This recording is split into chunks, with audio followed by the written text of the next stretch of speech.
तो my YouTube family, welcome back to my channel. I hope आप खैरियत से होंगे। हम भी अल्हम्दुलिल्लाह आपकी दुआओं से खैरियत से हैं। तो जनाब अभी 9 बज गए हैं सवेरे सवेरे। जो है ना मैं जा रही हूँ फातिया का चेकअप करवाने, क्योंकि इसको जो है ना कॉन्स्टिपेशन स्टिल जो है ना वो जारी है, नहीं जा रही है, जिसकी वजह से जो है ना इधर कश्मीर में मैंने कोई डॉक्टर छोड़ा नहीं जिससे मैंने इसका चेकअप ना करवाया हो, लेकिन फ़र्क भी ही नहीं पड़ता। तो अभी सुना है एक न्यू कोई डॉक्टर यहाँ पे आ रहे इस्लामाबाद से यहाँ पे ना, तो मैंने सोचा लास्ट उनसे भी चेकअप करवा लूँ, मे भी अल्लाह किसी के हाथ से शिफा दे दे। तो अभी जनाब इसको तैयार किया है, तो जब ये तैयार हो जाए तो ये रोना शुरू कर देती है कि जनाब मुझे लेके चलो ना, अब मैं तैयार हो गई हूँ। तो अभी जो मैं इसको उठा के आ गई हूँ तो चलते हैं। माशाल्लाह माशाल्लाह सी है मेरी बेटी जो तैयार हो चुकी है और कह रही है कि मुझे लेके चलो। कहाँ पे जाना है फतेह? वापिस किधर जा रही हो? आओ ना चले। वापिस कर जा रही हो? वापिस कर जा रही हो? वापिस कर जा रही हो? नो बीबी आओ चले।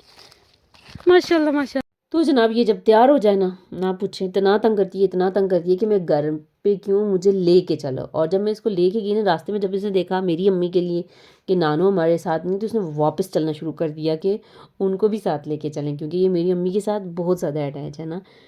तो जनाब मेरे सब्सक्राइबर में से अगर कोई इस बारे में जानता हो या किसी के बच्चे को ऐसा काम हुआ हो, तो प्लीज़ मुझसे ज़रूर शेयर करें कि किस तरह आराम आता है। मेरी बच्ची को स्टिल कॉन्स्टिपेशन है, इतनी है कि आप सोच नहीं सकते ना। तो सारे डॉक्टर विज़िट कर चुकी हूँ, कोई डॉक्टर नहीं छोड़ा जो जहाँ पे मैं नहीं गई हूँ। किसी ने अगर कुछ कहा होगा कि ये वाली मेडिसिन इसको दें, तो वो भी मैं दे चुकी हूँ, लेकिन इसको जो है ना कॉन्स्टिपेशन नहीं जा रही। तो अभी सुना था कोई इस्लामाबाद से डॉक्टर आ रहे हैं, तो फिर मैं वहाँ लेके गई कि अच्छा मैं भी किसी के हाथ में अल्लाह शफा दे दे। बहुत बुरा हाल है इसका ना, कोई समझ नहीं आ रही है क्या करूँ क्या ना करूँ। मैं फ़र्स्ट टाइम से आप लोगों से शेयर कर रही हूँ, कि मेरी बेटी को ये मसला है। तकरीबन 3-4 महीने मेरे हाल में हो ही गए हैं आप लोगों से शेयर किए हुए मुझे कि मेरी बेटी को ये मसला है। तो अगर आप में से, या अभी मैं हॉस्पिटल में पहुँच चुकी हूँ, गाड़ी में बैठी हुई थी, तो अभी यहाँ पे देखें कितने बच्चे हैं। तो बड़ी मुश्किल से जो ना मुझे नंबर मिला और उसके बाद अल्लाह अल्लाह करके हमने चेकअप करवाया। तो वो मैं बात कर रही थी कि अगर आपके मेरे जो भी छोटे मोटे बहुत कम सब्सक्राइबर हैं, उनसे मेरा ये गुजारिश है कि अगर आप में से किसी को पता हो कि ये कैसे जा सकती है, या आपके किसी बच्चे को हुई हो, तो मेरे साथ अपना एक्सपीरियंस ज़रूर शेयर कीजिएगा। यकीन माने कि जैसा पहले बता चुकी हूँ कि मैंने कोई डॉक्टर छोड़ा नहीं ना, कश्मीर का कोई डॉक्टर नहीं छोड़ा जिससे मैंने इसको चेकअप ना करवाया हो। फिर अगर मेरी किसी फ्रेंड ने, मेरी किसी दोस्त ने जो सजेस्ट किया होगा वही मैंने इसको दिया। इवन किसी ने कहा कि आप जो है ना गर्म पानी में थोड़ा सा इसको घी दें, वो दिया। फिर किसी ने कहा जनाब शहद दें, वो फिर मंगवाया मैंने बड़ी मुश्किल से किसी से, जो है ना वो देसी जो शहद है वो लिया, वो दिया। उसके बाद मेडिसिन की तो बात ही ना करें ना, किसी फ्रेंड ने कही होगी उसको, वो लेके दी है, लेकिन कोई इसको फ़र्क नहीं पड़ा। अब इसका वो ब्लड आ रहा है, जिस वजह से मैं ज़्यादा टेंशन में हूँ, कमज़ोर होती जा रही है, बहुत परेशान हूँ इसकी वजह से। कोई समझ नहीं आ रही क्या करूँ क्या ना करूँ, बहुत टेंशन होती है। ज़ाहिर है बच्चा बीमार हो तो फिर माँ कैसे सुकून से रह सकती है, आप लोग समझ सकते हैं। कोई पता नहीं इसको क्यों ये मसला हुआ है। पहले डॉक्टर कह रहे थे जनाब आप इसको जो है ना वो खाने पे लेके आएँ। ये जो है ना चपाती या कुछ इस तरह का खाना नहीं खाती थी, बहुत मुश्किल से फ्रूट ज़रूर खा लेती थी, लेकिन जो है ना वो खाना नहीं खाती थी ना। तो फिर बड़ी मुश्किल से मैं इसको लेके आई हूँ। अल्हम्दुलिल्लाह अब खा लेती है, थोड़ा प्रॉब्लम करती है, लेकिन ये है कि मैं किसी न किसी तरह, मेरी अम्मी बेचारी खिला ही लेती हैं इसको ना, तो अब वो भी खिला लेती हूँ। उसके बाद जो ना फ्रूट ये खा लेती है, गर्म पानी पिलाती हूँ। फ्रूट माशाल्लाह फ्रूट बहुत शौक से खाती है, लेकिन इसके बावजूद इसको ये मसला है, जो मैं बहुत टेंशन में हूँ, बहुत परेशानी में हूँ। तो अगर किसी ने कुछ सजेस्ट करना हो या किसी को कुछ पता हो तो मेरे साथ ज़रूर शेयर कीजिएगा।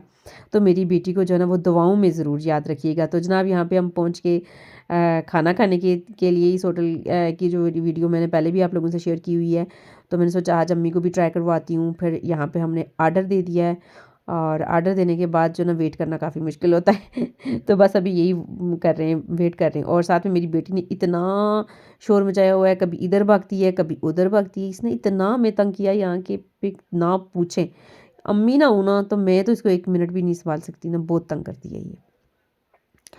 तो फिर यहाँ पे बैठ के हम लोग वेट कर रहे हैं कि जैसे ही खाना आए खाएं तो फिर आगे चलें। तो बस मेरी बेटी के लिए ज़रूर दुआ कीजिएगा, मैं इसकी वजह से बहुत परेशान हूँ कि मेरी बेटी को हो क्या गया है, कोई समझ नहीं आ रही है। तो यहाँ पर देखिए ये तमाशे क्या कर रही है, अम्मी को कह रही है कि मुझे जो है ना वो यहाँ पर टेबल पे खड़े करें और ये जो चीज़ें बनी हुई है मैं इनको टच करूँ, फिर टच करके मुंह में डालती है कि मैं खा रही हूँ ना। इसको भी पता है कि ये खाने की चीज़ें, इतना इसने तंग किया हुआ है, यहाँ पे उतरती ही नहीं है। फिर अल्हम्दुलिल्लाह ये पिज़्ज़ा मंगवाया, नगेट्स वगैरह थे, उसके बाद बर्गर था, उसके बाद चीज़ पराठा था मेरे ख्याल में। तो जल्दी से हमने ये खाया और उसके बाद जनाब मुझे कुछ थोड़ा बहुत लेना था फातिया के लिए। और इसका एक जो उस दिन मैं कैप लेके गई थी, इसकी कैप जो है ना वो थोड़ी छोटी हो गई है, इसको वो चेंज करवानी थी। वो जो उसको उस दिन मैं आपको शर्ट दिखा रही थी कि वाइट कलर की मुझे पसंद आई थी, फिर मैंने वो शर्ट लेनी थी इसके लिए। तो मैंने सोचा कि जल्दी से खाना खा के वो चीज़ें ले लें। एक तो ज़रा इधर सर्दी बहुत है, ऊपर से ये फातिया की टेंशन ना मुझे बिल्कुल खा गई है, मुझे समझ नहीं आ रही है। और फिर ये देखें यहाँ पर ये तमाशे क्या कर रही है, इतना तंग करती है कि मैं तो बहुत तंग हो जाती हूँ इससे। क्यों कुछ हो टेबल के नीचे? आराम करती हो कि नहीं करती हो? इसने हमें बहुत तंग किया हुआ है, बहुत तंग किया हुआ है। फातिया आराम कर जाओ, आराम कर जाओ। Where are you going, my baby? No, no, no, no, no, no, no, no, no. Yes, yes, yes. तो जनाब इसने हमें यहाँ पे इतना तंग किया हुआ था, इतना तंग किया हुआ था, कभी किसी चीज़ में जाके गुजरी थी, कभी किसी चीज़ में जाके गुजरी थी, ना पूछे इसने इतना तंग किया हुआ था ना। तो फिर जनाब यहाँ पे खाना खा के हम बिल का वेट कर रहे थे कि बिल वगैरह आए तो उसको पे करें और चलें घर की राह लें। उसके बाद मैंने बस फातिहा के लिए थोड़ा सा कुछ लेना था, हर रोज़ ही कुछ लेती होती हूँ इसके लिए। तो फिर मैंने सोचा कि उस दिन कैप लेके गई थी वो थोड़ी छोटी हो गई थी, फिर मैंने सोचा ये चेंज करवा लूँ। तो फिर वो चेंज करवाई और इसके लिए एक शर्ट थी और वो ली, और वो जो मैं आपको पिछले व्लॉग में बता रही थी वाइट कलर की ना, तो वो मुझे अच्छी लग रही थी, वो ली। उसके बाद जनाब बर्तनों की शॉप पे गए, यहाँ से मुझे मग चाहिए थे। मैं जो है ना मुझे बड़ा शौक़ है मग जो है ना कलेक्ट करने का, प्यारे प्यारे मग, और कभी एक में चाय पीने का, कभी दूसरे में चाय पीने का, क्योंकि मुझे चाय पीने का बड़ा शौक़ होता है ना। तो इसलिए फिर यहाँ से गई, मैंने मग लिए, कुछ घर वालों के लिए, अपने लिए अलग से 1-2 मग लिए जिनमें मैं चेंज कर करके चाय पीऊँगी। मैंने अपने ससुराल में रखे हुए हैं जिनको मैं चेंज करके चाय पीती होती हूँ। तो यहाँ पे जो है ना मेरा एक ही मग था, तो मैं कुछ और ले आई ताकि मैं कुछ अर्सा इसमें पीऊँगी कुछ अर्सा। तो ये मेरी आदत है मग चेंज करना, तो मुझे अच्छा लगता है। तो ये स्वेटर जनाब मैंने अपनी बेटी के लिए ली, तो इंशाल्लाह आप पहने हुए भी देखेंगे। बाकी जनाब फिर गए जूते की शॉप पे, तो ये देखें वहाँ पे हम जूते ले रहे हैं और ये अपने जो है ना शॉपर में से सब कुछ निकाल निकाल के फेंक रही है। तो भाई से ये बहुत शरारती है, बहुत शरारती है, इतनी शरारती है, इतनी तंग कर जाती है। अगर अम्मी ना हो तो मैं तो इसको बिल्कुल भी संभाल नहीं सकती ना। फिर जनाब यहाँ से फातिया की कैप चेंज करवाई, उसके बाद फातिया की मेडिसिन लेनी थी जो नहीं मिली यहाँ से ना, तो फिर मैं किसी और सिटी से मंगवाऊँगी उसकी ना जो मेडिसिन। तो थैंक यू सो मच मेरी वीडियो को वॉच करने के लिए। तो आई होप आपको मेरी वीडियो अच्छी लगी होगी। अगर अच्छी लगी है तो प्लीज़ इसे लाइक करें, अपनी फ्रेंड एंड फैमिली के साथ शेयर करें और मेरे चैनल को ज़रूर सब्सक्राइब करें। और सामने जो घंटी का बटन है इसे दबाना मत भूलिएगा, क्योंकि इस तरह मेरी हर नई आने वाली वीडियो का नोटिफिकेशन सबसे पहले जनाब आप तक पहुँचेगा। तो जनाब मुझे दुआओं में ज़रूर याद रखना, मेरी बेटी को दुआओं में ज़रूर याद रखना। अल्लाह ताला आप सबको मुझे हलाल रिज़्क कमाने की और खाने की तौफ़ीक अता फ़रमाए और अल्लाह हमें सेहत दे। आमीन। मिलते हैं एक नई वीडियो के साथ, तब तक के लिए अल्लाह हाफ़िज़।